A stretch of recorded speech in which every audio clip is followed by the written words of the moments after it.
The ticker as the tax debate heads into a one-week, Thanksgiving-imposed timeout. The project hangs by a thread in the Senate. A handful of Senate Republicans will determine its fate. The challenge for Republican leaders is that those swing votes have conflicting priorities. On one side are senators demanding changes adding to the cost of the bill, on the other, deficit hawks are raising alarms about the price tag of a measure that arguably has burst its seams. Senator Susan Collins, Republican Maine, objects to the last-minute decision by Republican tax writers to include a repeal of Obamacare's individual mandate, a critical source of revenue for the bill. And Senator Ron Johnson, Republican, Wisconsin, wants more generous treatment for pass-through businesses. Meanwhile, Senators Bob Corker, Republican, Tennessee, and Jeff Flake, Republican, Arizona, among others, have said the bill's deficit impact could cost their support. In a Sunday appearance on ABC's This Week, Collins said the move to scrap the individual mandate will cause insurance premiums to spike, wiping out whatever middle-class benefit the bill might otherwise deliver.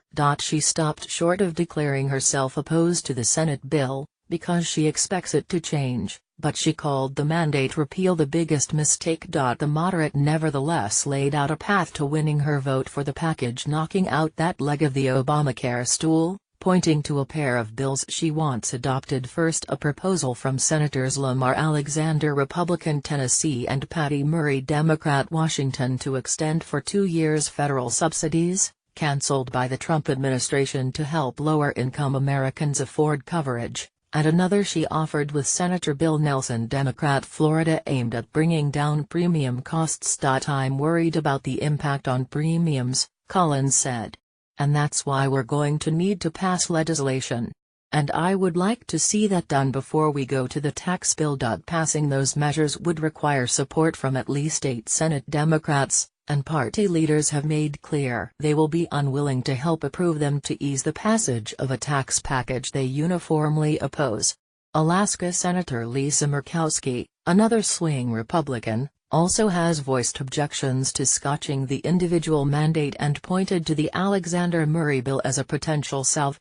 But she said in a Friday statement that one should not assume this is a precondition for my support for the tax bill. Senate Republicans could also abandon the individual mandate repeal altogether, a pivot the White House would back if necessary to advance the tax bill, 2 key administration officials said Sunday. If we can repeal part of Obamacare as part of a tax bill and have a tax bill that is still a good tax bill that can pass, that's great, White House Budget Director Mick Mulvaney said on CNN's State of the Union. If it becomes an impediment to getting the best tax bill we can, then we are okay with taking it out. White House Legislative Director Mark Short seconded the view on This Week, noting the administration is very comfortable with the House version, which doesn't include the mandate repeal. But yanking the provision would exacerbate a problem troubling other potentially critical Republican votes in the Senate. It generates more than $300 billion in sorely needed revenue. Meanwhile, Johnson acknowledges that addressing his demand will cost even more than tax writers are already shelling out.